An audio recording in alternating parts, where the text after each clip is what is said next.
नमस्कार साथियों, Suryanagari unique law classes के 2 चैनल पर मैं डॉक्टर उर्मिला राठी आपका हार्दिक स्वागत और अभिनंदन करती हूँ। बात करें हम लोग सेल ऑफ गुड्स एक्ट की। सेल ऑफ गुड्स एक्ट आपको देखने को मिलता है बिहार जुडिशरी में, सेल ऑफ गुड्स एक्ट आपको देखने को मिलता है हायर जुडिशरी के अंदर, सेल ऑफ गुड्स एक्ट आपको देखने को मिलता है हरियाणा जुडिशरी के अंदर, दिल्ली जुडिशरी के अंदर और साथ ही साथ गुजरात जुडिशरी के अंदर। तो बहुत सारे ऐसे स्टेट है जहाँ पे सेल ऑफ गुड्स एक्ट आपके आता है, कहीं प्री में आता है, कहीं मेन में आता है। मेन के लिए इसके 6 सवाल फिक्स है, बस 6 पढ़ना, उसके लिए कुछ देखने की जरूरत नहीं थी। लेकिन प्री के लिए तो पूरा ही पढ़ना होता है। तो आइए एक छोटे से झलक देखते हैं। साथ ही साथ Suryanagari unique law classes foundation batch चल रहा है, आप उसको ज्वाइन कर सकते हैं। इंडिया के सारे स्टेट के फाउंडेशन बैच यहाँ पे अवेलेबल है। 0 से Z तक पढ़ते हैं, यानी एक एक लाइन की रीडिंग करते हैं। साथ ही साथ अब डेली क्लासेस की रिकॉर्डिंग भी अवेलेबल है। रिकॉर्डिंग क्लासेस का मतलब होता है जो हमने अभी आपको पढ़ा है बस वही रिकॉर्डर, ये जो हो रहा है वो भी लाइव क्लासेस की रिकॉर्डिंग है जिसको हम यूट्यूब पर डाल रहे हैं। केवल आप सोचते हैं रिकॉर्डिंग क्लासेस ले लें, वो यूजलेस होती है। मेरा ये मानना है कि आप क्लास प्लस रिकॉर्डिंग लें, जैसे क्लास खत्म होती है वैसे आपको रिकॉर्डिंग मिल जाती है, वो बेटर है।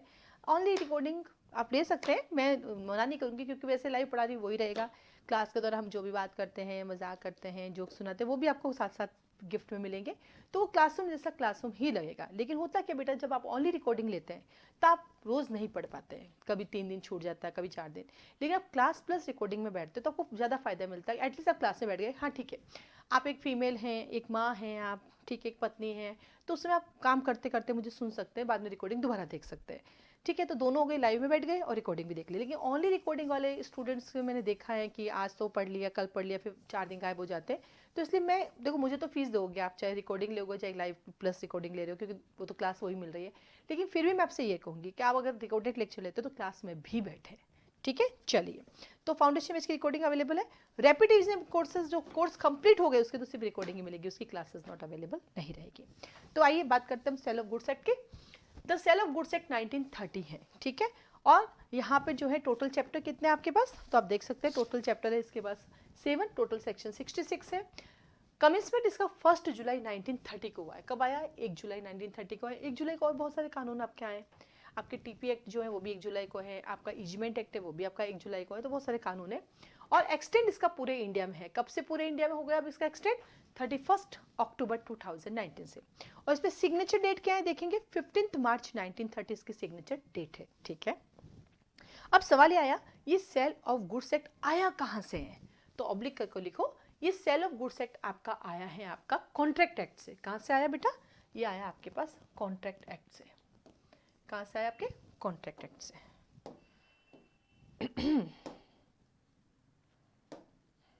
हाँ जी, तो आपने जब देखा होगा कॉन्ट्रैक्ट एक्ट का आपके पास चैप्टर था एक 7, वो चैप्टर 7 वहाँ से रिपील हो गया। कॉन्ट्रैक्ट एक्ट का जो चैप्टर 7 है वो वहाँ से रिपील हो गया है, तो वहाँ से ये निकल के आपका आया है।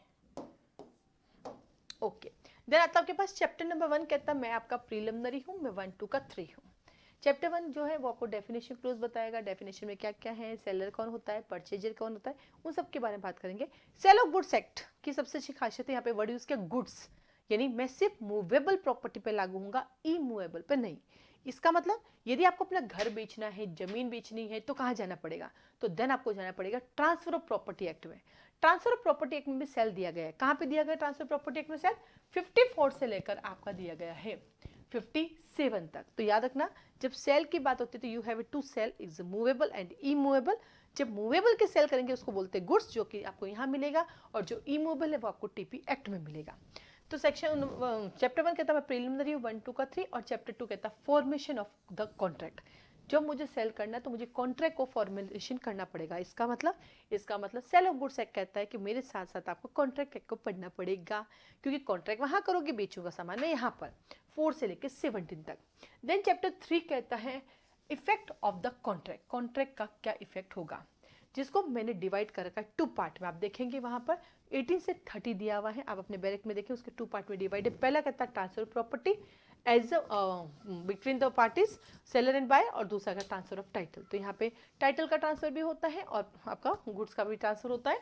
18 से 26, 27 से 30। इट्स मीन चैप्टर 3 जो है इफेक्ट ऑफ द कॉन्ट्रैक्ट की बात करता है, जो बात करता है सेक्शन नंबर 18 से लेकर 30 तक। देन आता है chapter number 4 performance of contract.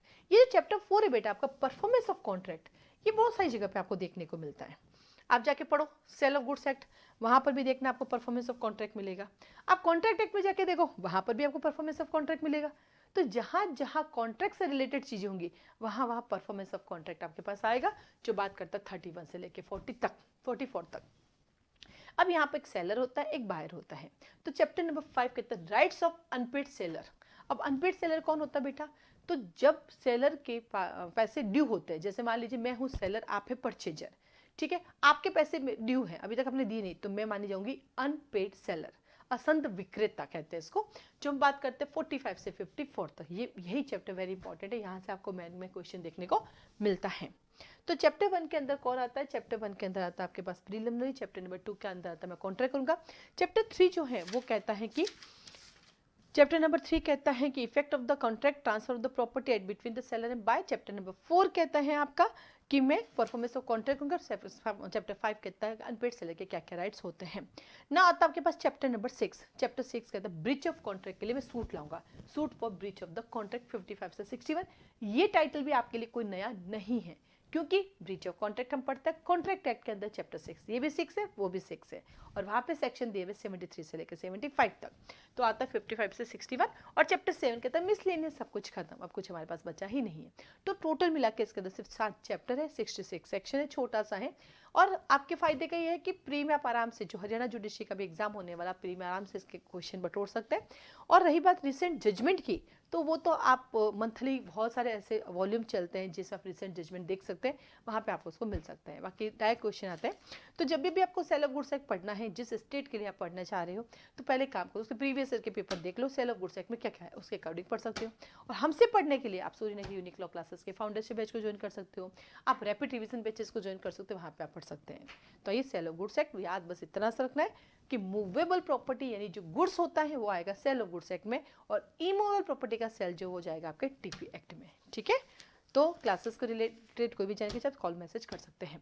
साथ ही साथ एक छोटा सा सवाल, फिर आगे बढ़ते हैं हम बात करते हैं सेल ऑफ गुड्स एक्ट का प्री का क्वेश्चन जो आप सबके लिए आ रहा है कि इस एक्ट में कौन अमेंडमेंट कर सकता है। इस एक्ट में अमेंडमेंट कौन कर सकता है?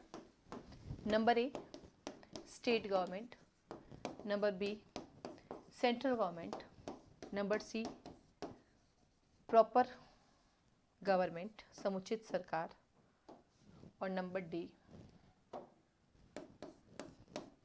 ए एंड बी बोथ, और number E all of the above.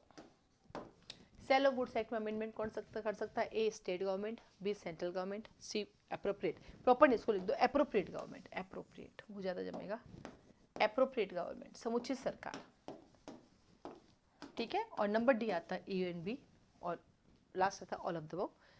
जो लाइव क्लास से बैठे हो तो अपने चैट बॉक्स में लिखें, और आप लोग भी लिख सकते हैं। इसका आंसर डी दिया है सारिका ने, बिल्कुल सही जवाब है सारिका, ए एंड बी। क्यों ए एंड बी आया, इसका रीजन क्या है? ये रीजन हम आप लिख दीजिए, क्योंकि लिखिए sale of goods act concrete list का सब्जेक्ट है। सेल ऑफ गुड्स एक्ट समवर्ती सूची का विषय है, और जो चीज़ समवर्ती सूची यानी कॉन्स्टिट्यूशन के कॉन्क्रीट लिस्ट में आती है, समवर्ती सूची में आती है, उसमें अमेंडमेंट स्टेट गवर्नमेंट और सेंट्रल गवर्नमेंट दोनों कर सकती हैं। तो लिख दीजिए कॉन्क्रीट लिस्ट का सब्जेक्ट नंबर 7, सब्जेक्ट नंबर 7 जो है वो आपको 3 चीज़ें बताती है, contract act, sale of goods act and partnership act. तो इसका मतलब हुआ इन तीनों एक्ट के अंदर सेंट्रल गवर्नमेंट और स्टेट गवर्नमेंट दोनों ही अमेंडमेंट कर सकती हैं। तो आज के लिए धन्यवाद।